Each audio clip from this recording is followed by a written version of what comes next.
Michael Porter Jr., if he's healthy, I legit think he's going to get some level of all-star consideration. Michael Porter Jr.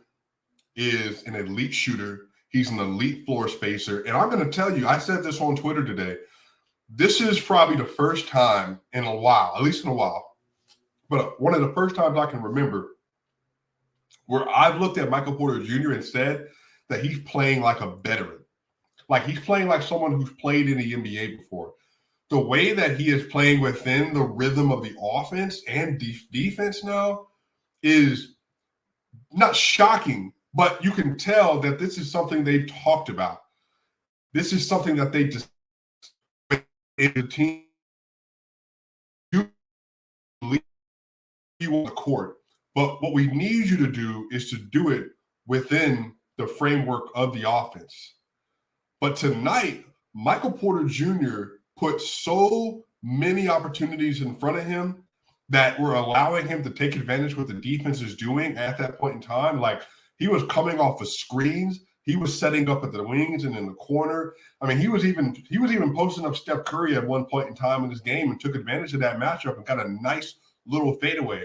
Michael Porter Jr. looked like an elite sniper, an elite shooter, but an elite offensive player.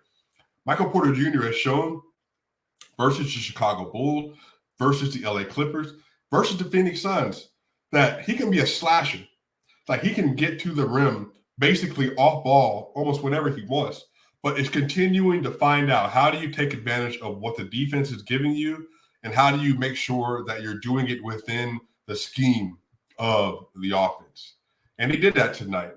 Michael Porter Jr. did that tonight, man. I really want to give a shout out to him because I even said that I think it was the Phoenix Suns game, I want to say, where he didn't play well. It might have been a Phoenix Suns game where he didn't play well. I can't remember. Where I said that he was getting yelled at by Jeff Green because he wasn't doing what he was supposed to do. And you could tell that the other team, the veterans were frustrated with the lack of transition defense or not being with his man, all kind of stuff. But you tell me, let me know in the comment section what you think. If you're watching this video after I've recorded it or you're watching it live, what do you think about Michael Porter Jr.'s defense? Because I have noticed a concerted effort to be in the right position, making the right decisions, and staying with his man. Y'all, he got switched off on Steph Curry like multiple times tonight. And again, Steph is going to cook him. He got a foul on the first one. Steph Curry went to the line. But for the most part, he was staying in position to contest the shot when he had to recover. He was also making sure he just wasn't getting beat off the dribble to the rim on a consistent basis. And you can tell tonight he took that personally. And what's funny is I know that Michael Malone has had these conversations with him. I know that he's had these conversations with himself, that when you play against the Golden State Warriors, you want to play in that series, you have to lock in. And he did that tonight. So huge shout out to Michael Porter Jr. tonight. He absolutely showed his stuff in this game, and he made amazing baskets, and he just had a really good decision making today. So A for me for Michael Porter Jr. I think Aaron Gordon is going to have a phenomenal year. The only things I don't like that AG does is that AG takes this one-on-one matchup with Draymond where he'll try to take him to the rack. Just take that out. Sometimes he puts that once-a-game fadeaway. Excuse me. Sometimes he does that once-a-game fadeaway, and it doesn't make sense within the offense. But the thing is that he is still able to make good enough decisions. Like, matter of fact, he was crashing the board today. Like, he has some recovery putbacks today. And he was really making Draymond work, which, again, his biggest thing with that kind of scheme that he's going to play against with the Warriors is being on time, meaning be in position and be there on time. That way you can help to protect the weak side deficiency of the Denver Nuggets, especially at the rim. Nikola Jokic is not a great rim protector. He's not a great rim protector. Kuminga got some layups tonight, some alley-oops, and so did James Wiseman. Again, that's going to happen. They're going to utilize their athleticism around the rim. But something happens with the Denver Nuggets where as the game goes on, they start tightening up their defense where you don't get a lot of those rim shots in the second half and in the fourth quarter. And they've done it in the playoffs as well. So I think Aaron Gordon's going to really do really well as a floater, like a free safety on defense this year because of the position he's going to be in. So shout out to him. Another great night, man. KCP and Bruce Brown, they're not hitting a lot of shots right now, but again, that defensive versatility was on display again. Steph and Clay went off in that first half, but I'm not gonna lie to you. A lot of people might try to say it's not a big deal or put it past like, well, it's just preseason. And again, everything is in context when it's just preseason. But the Denver Nuggets, they were down 64-56 at the second half. And everybody online was talking about, man, I don't think that the Nuggets could do this. I don't think they can stay with this Warriors team. Warriors fans were in my mentions, which again, I think they should be the favorite. But what happened was in the third quarter, the Denver Nuggets starters came back in, and so did the Warriors. The starters were in the game. And the Denver Nuggets went from down 56-64, and they were up 86-82. They were up 86-82. The Denver Nuggets outscored the Golden State Warriors 42-20, with the majority of that time coming when the starters were in the game. 42-20 in the third quarter. And they came back when Nikola Jokic and the starters left the court. They were up 86-82 after being down 64-56. Now, again, that's important because the third quarter has not been a point of strength for the Denver Nuggets in the Michael Malone era. But that seemingly has changed because in the Phoenix Suns game, it was the same thing. The Phoenix Suns came out, they were up at the end of the first half, and then the third quarter happens, and all of a sudden, with the Suns playing their starters for the duration of the third quarter, the Nuggets did not play their starters. The Nuggets bench came back, fought back, and were winning. They were winning the game. Matter of fact, let me see if I can pull it up in my notes here. See, we got the Bulls game. Yeah, the Suns were leading. Yeah, they were leading at the half. Suns led the Nuggets at the half, 59-53, and then the Suns led the Nuggets 81-78. 81-78. They only gave it 22 points in the third quarter. 22 points in the third quarter during that Suns game. And tonight, it was a 20-point third quarter for the Warriors. Maybe this can continue because the Clippers, they did well as well. So we'll see, man. I'm serious. We'll see how this continues to play itself out. The Denver Nuggets, man, were taking over. Bones Highland took over in the third quarter. I said this again on Twitter. I think that my second favorite to win Sixth Man of the Year this season might be Bones Highland, right behind Jordan Poole. I think Jordan Poole is going to have a 24-4 year this year. I think he's going to have a lot of games where he can start. He's going to be excellent. I think Jordan Poole is going to earn near max money. But I think Bones Highland, and I said this already, I think Jordan Poole, Anthony Simons, Bones Highland, and who else did I have in that category? I think Tyler Hero. I think all four of those players by the end of the season are going to be in a relatively same tier. If you want to say that Jordan Poole is the best of that group, I ain't got no issue with that. But I think Bones Highland's going to be able to make an argument that he belongs in that tier of players, and he's going to be the youngest in there. Somebody asked any reason why Jokic went to the locker room after that dunk in the third quarter. Look, I think that his wrist is not comfortable right now. I just don't think it's comfortable. I think that it's just something that he's having to maintain right now. But here's the thing. He played with the hurt wrist in Eurobasket and in a World Cup qualifier, so I'm not really that concerned. I'm concerned to where I wonder if this is going to affect his shot profile, meaning is he going to shoot less threes and is he going to lay the ball up into the dunking more?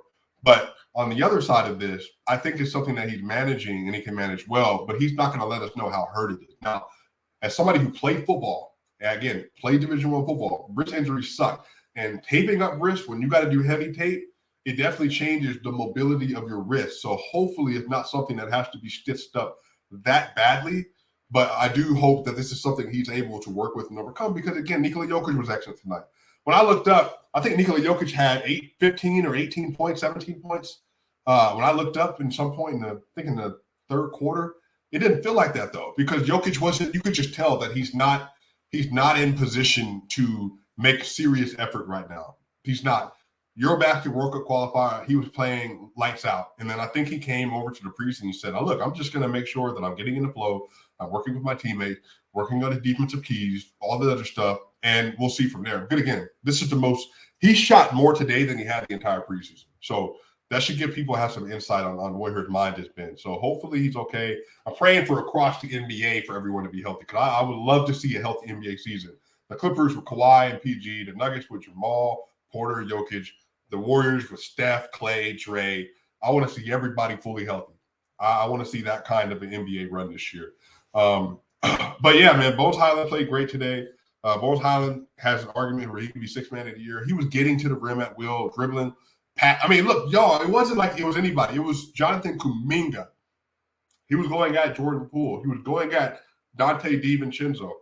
It didn't matter. Like, at one point, I think it was the end of third, he switched onto Jonathan Kuminga when he had a better matchup on the guard he was playing against, and he beat him. So this is what I mean.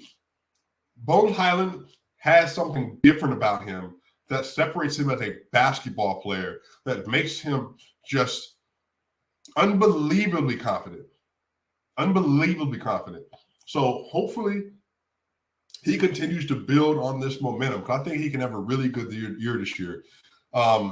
Bruce Brown, KCP, they played really well tonight. Ish Smith today, again. Ish Smith, it's like when he gets an opportunity, he's closing quarters. He's closing the fourth quarter with mid-range jumpers. He's driving past everyone.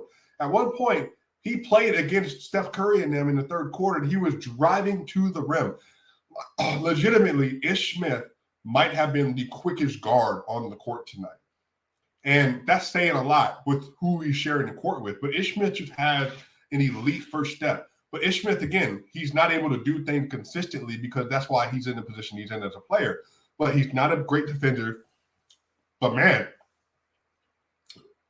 look, people have talked about it. Some outlets have talked about it. Ish Smith and Bones Highland might be a thing on the second unit. Somebody brought it up here. Ish Smith, Zane, Ish Smith and Bones might be something, because Bones is able to play off of Ish, and Ish is able to penetrate. So when Ish is penetrating and kicking to Jeff Green or Bones Highland, it increases your shooting, increases your playmaking, and then really subsequently increases your scoring. My only concern with that is that if you played Ish Smith and Bones Highland and then Bruce Brown, that's three players, 6'4" and under. So then you're playing Jeff Green and DeAndre Jordan. And again, Ish made DeAndre better. Matter of fact, DeAndre was better on the court with Ish than he was with Bones Highland, because Ish is able to drive and throw an oop to DeAndre, and DeAndre is able to still take advantage of his athleticism in that way. So again, I am probably really, really, really pleasantly surprised with how good Ish Smith has been. Like, again, I said this last video, but this is at the point now where Ish Smith came in a package deal with Kentavious Caldwell-Pope, when we had previously thought it was Kentavious Caldwell-Pope with a throw-in of Ish Smith. Calvin Booth went out in the offseason and said, I'm getting rid of Monte Morris and Will Barton, but what I'm going to do is I'm going to upgrade significantly on my defensive end with KCP. But so far, listen to me, so far, I don't know how much worse, meaning he is worse, but how much worse of a player than he is Monte Morris. I mean, again, he's a higher variance turnover player than Monte, but there are things that he offers this team that really are important for the Denver Nuggets. So I'm actually really excited to see how all that turns out with Ish, man. Christian Brown's continuing to get his confidence up. He played really well at different points in time. He came in and played defense. Matter of fact, y'all, really interesting lineup, y'all. They played a Bruce Brown, Kentavious Caldwell-Pope, Christian Brown, Aaron Gordon, and Nikola Jokic lineup. So basically you put four average Christian Brown, let's say he's average right now because he's a rookie, 4 average to above average to very good defenders on the court with Nikola Jokic at one point in time. Now again, people were saying that it wasn't worth it because the Warriors were still scoring during that iteration, but the Warriors had that scoring run and then it stopped. And then the Nuggets won the first quarter. Nuggets won the first quarter tonight. The Nuggets won the first quarter 32-38 with all the starters. And again, the Nuggets starters played until like 3 minutes left into the first quarter. And then they came back in the second quarter. The Warriors went on that run. And then the Warriors and Nuggets were in the third quarter. And the Nuggets won 86-82. So again, I'm telling y'all, like, a lot of this is going to come down to, are the Nuggets going to be able to get enough stops at the end of the second quarter, into the third quarter, but really in the fourth quarter? Can you find enough stops to make those games much more viable that way offensively? And again, I want to continue to clear this up. I said on Twitter that Jamal Murray, Michael Porter Jr., and Nikola Jokic are the best offensive trio in the NBA. And people from Philly, from the Warriors, they all push back. But I'm telling you, the reason I said that is because they have 127 offensive rating. That's better than Steph Curry, Draymond Green, and Klay Thompson ever had. Like, what I'm telling you is that, like, it's better than Harden, Kyrie, and Durant. Those three together, because of the shooting, because of their ability to play off ball, their ability to cut, plus the on-ball creation, plus Jokic's mid-range and three-point ability and at the rim shooting. And Murray shot 80% at the rim. And Porter is good at the rim. He's good at getting to the basket and cutting. And he's a 45% three-point shooter. Because of all that, that's what makes them so lethal. So I just think that if you get enough stops with KCP, Bruce Brown, Aaron Gordon, Christian Brown, Davon Reed, Zeke Naji, DeAndre Jordan, Peyton Watson, eventually Ismail Kamagate, you get enough defense with those players, it makes everything work so much better. But Michael Porter Jr., man, I'm telling you, Lord willing, I am truly praying for everyone's health this year, because if they are healthy, this NBA season is going to be spectacular. The Nuggets are going to be spectacular, and it's just going to be an incredible season. So I'm really excited for everyone. I'm excited for the Warriors. I think the Warriors look really great. I think Jonathan Kuminga is going to make it so much easier if the Warriors decide to move on from Draymond Green. It's going to make it so much easier for them to do so. I think that Jordan Poole obviously is one of those guys. I hope James Wiseman has a great year this year, because he deserves it. James Wiseman has had to deal with injuries. Everyone's been kind of calling about his name, and he can't catch the ball, doesn't know what he's doing. Man, he's young. He's a baby in the NBA.